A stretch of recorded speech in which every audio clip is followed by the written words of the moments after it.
Welcome to the edge of a quiet world. Here time slows like ripples over still water.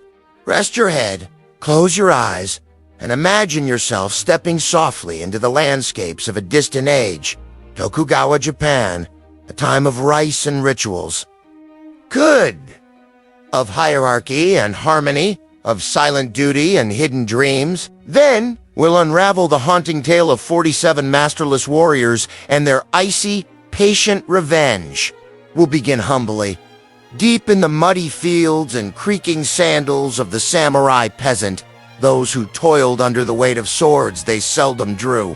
Next, we'll wander through paper lanterns and painted fans into the floating world, where art and longing flowed like plum wine beneath the surface of respectability. And finally, we'll climb the polished steps of a daimyo's palace, where a single glance, a single bow, could decide the course of a life. So breathe in, slowly, deeply. Let your body relax and your thoughts wander. The air is hushed. The night is yours. Let us begin. Imagine yourself standing at dawn in a village nestled between misty hills and rice paddies stretched like patchwork across the lowlands. The sky is a soft gray blue, and the air smells of damp earth and smoke from last night's hearth fires. The ground beneath your sandals is cool and slightly sticky wet from the morning. Dew that clings stubbornly to the edges of thatched roofs and slender bamboo stalks. The great wars of the Sengoku period had ended. The shogunate had consolidated power. And with peace came new roles for warriors, many of which involve grain more than glory. You are a samurai, but not the kind that legends speak of. You do not duel in moonlight or guard lords in shining armor.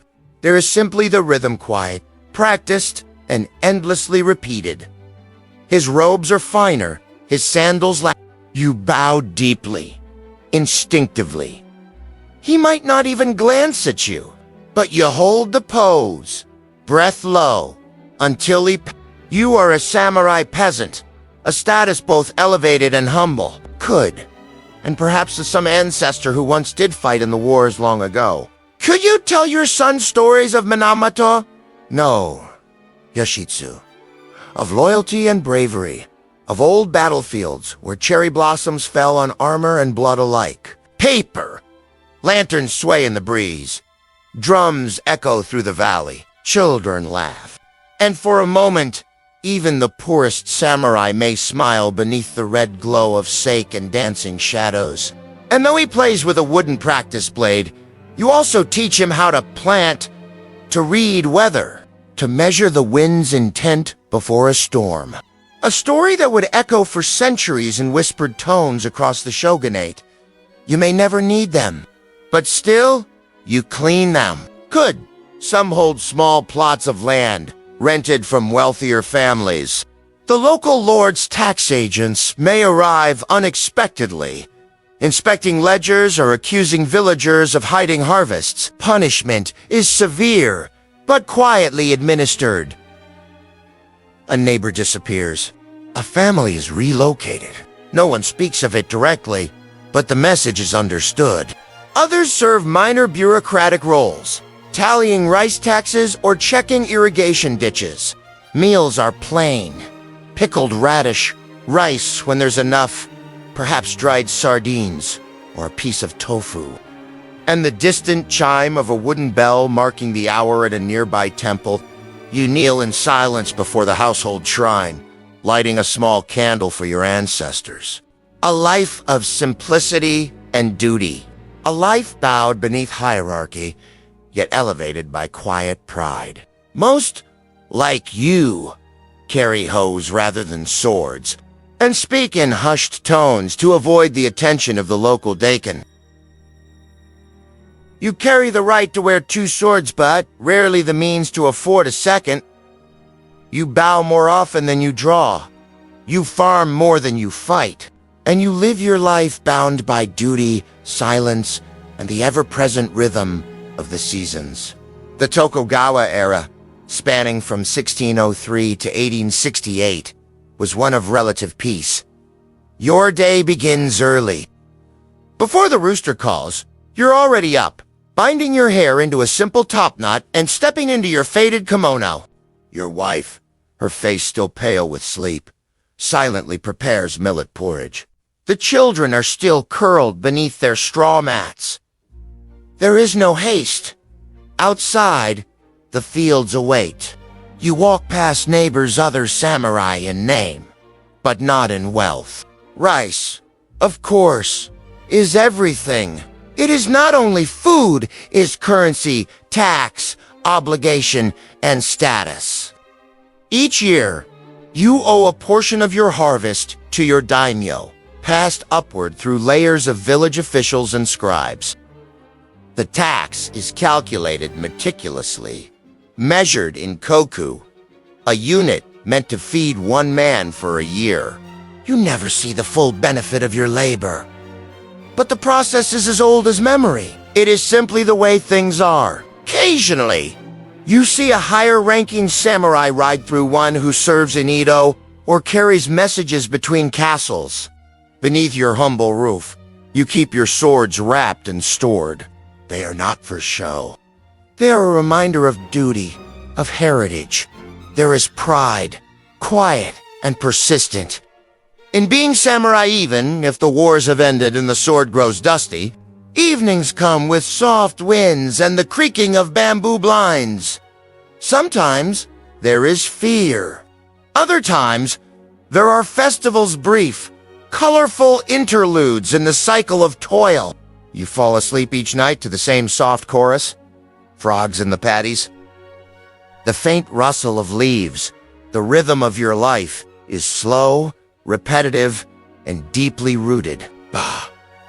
And as we leave the fields behind, good, let us follow a different thread of vengeance, loyalty, and silence. Welcome to the floating world. I'm your host, Kud.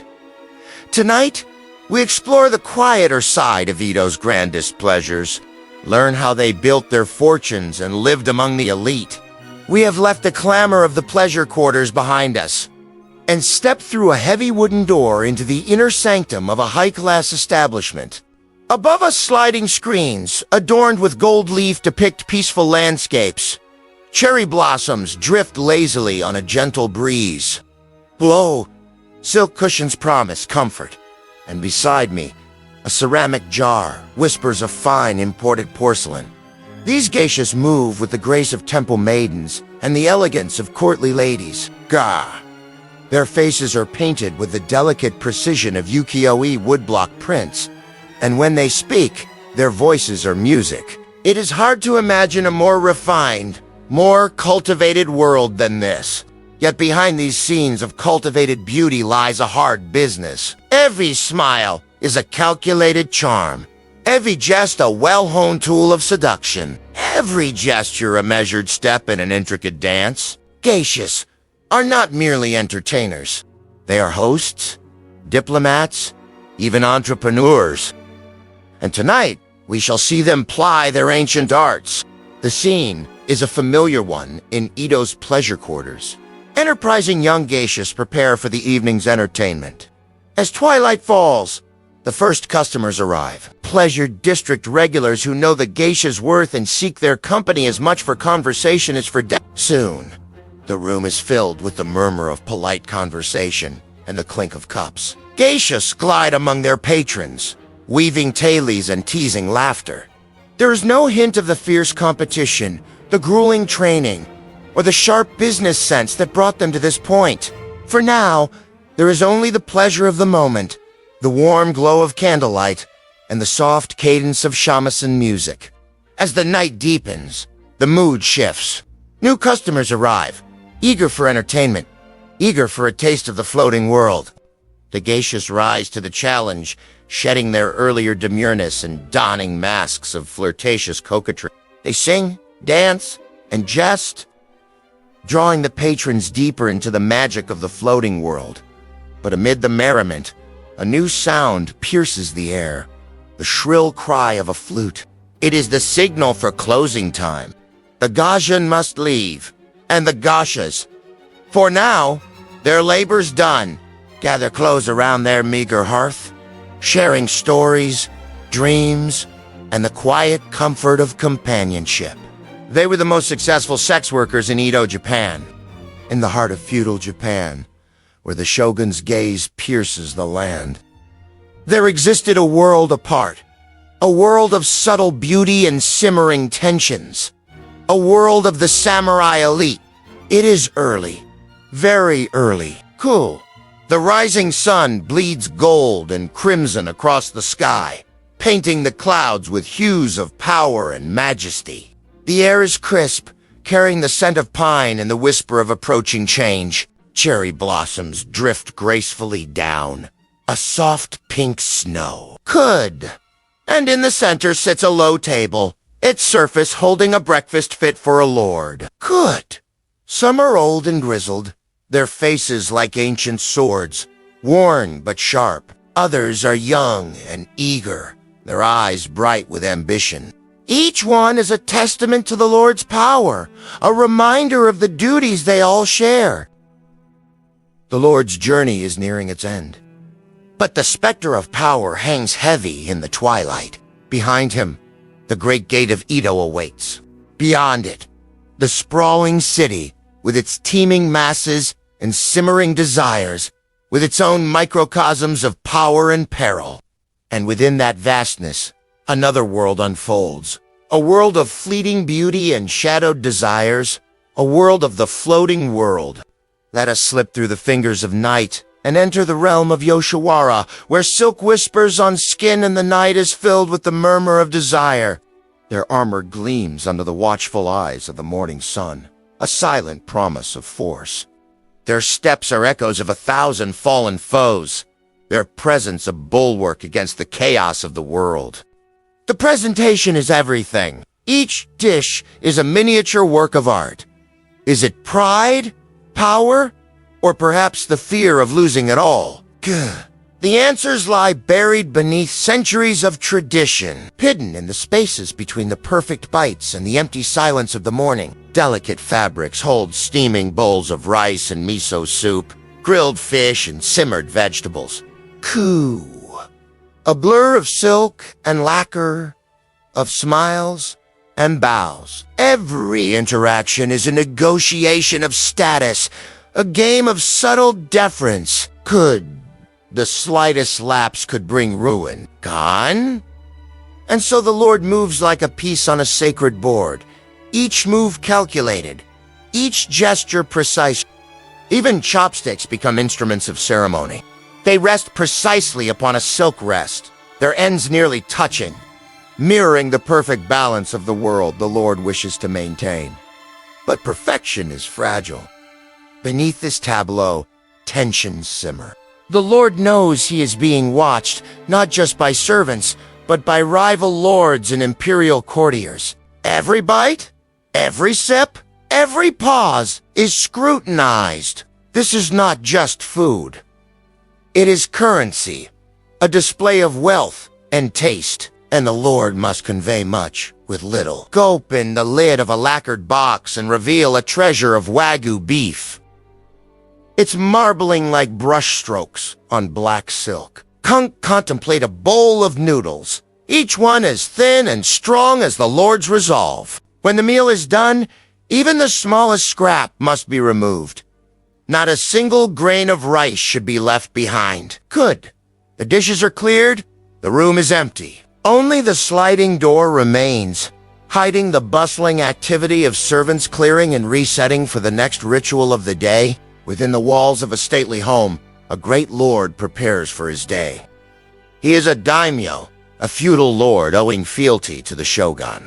His domain may be distant, his responsibilities great, but today he is in the capital, Edo, and all eyes are upon him.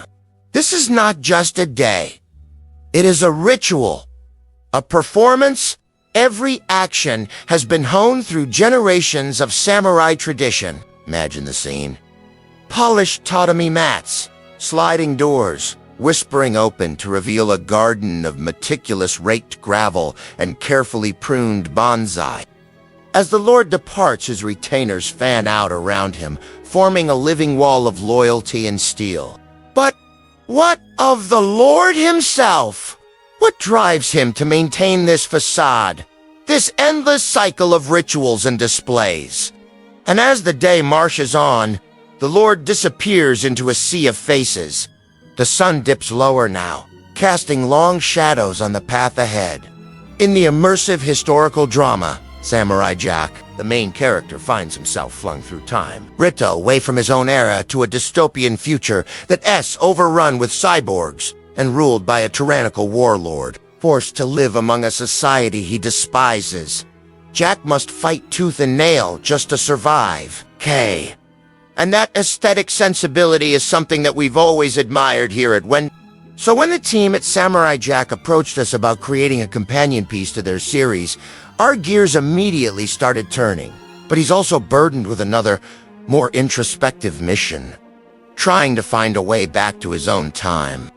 First, there are audience's lesser retainers, messengers, and bureaucrats come to report on harvests, disputes, or correspondence from Every daimyo is required to obey the law of Sankankati, the alternate attendance system imposed by the Tokugawa.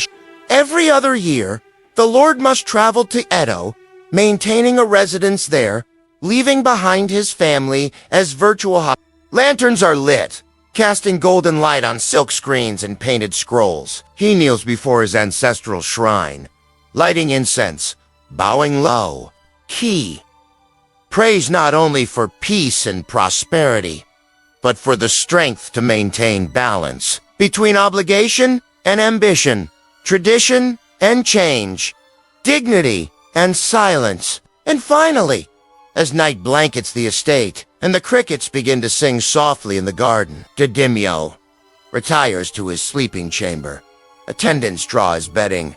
Paper screens are closed. Gah! The world grows quiet again. Even in sleep, the ritual holds. Even in dreams, the hierarchy remains. The life of a daimyo is one of great privilege but also of constant performance. Every day is shaped by invisible pressures. From below, from above, from within. And now, as we step gently away from his world of polished wood and shadowed corridors, we return to the stillness of the present. Dinner is served with the same restraint as breakfast. Perhaps the daimyo dines alone, or with a trusted retainer who has served him for decades? Perhaps they speak of old campaigns, of shifting alliances, of a minor scandal in the court at Edo. There is no laughter, no raised voices, only the slow turning of time. It is an effective leash. No lord can rebel without endangering his wife and children. And so, the daimyo's day includes long meetings with advisors discussing logistics, road conditions, the costs of moving an entire household. Caravans must be planned with exquisite care, permission sought, ranks determined. Each bows low, offers scrolls or tokens, and withdraws with equal care. The daimyo listens, nods slightly, perhaps speaks a few quiet words. He does not reveal his emotions. His face is studied by all who speak to him. A flicker of annoyance, a too long pause. Even the way he sips his tea, these things ripple outward through the ranks. Later in the morning comes the armor fitting not for battle, but for ceremony.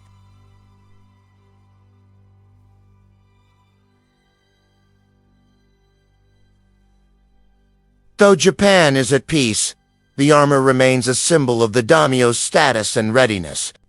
It is elaborate and unwieldy. Lacquered iron plates bound with silk cords, sleeves of chainmail beneath ornate shoulder guards, a fearsome helm crested with golden horns or stylized flames. The Lord does not dress himself.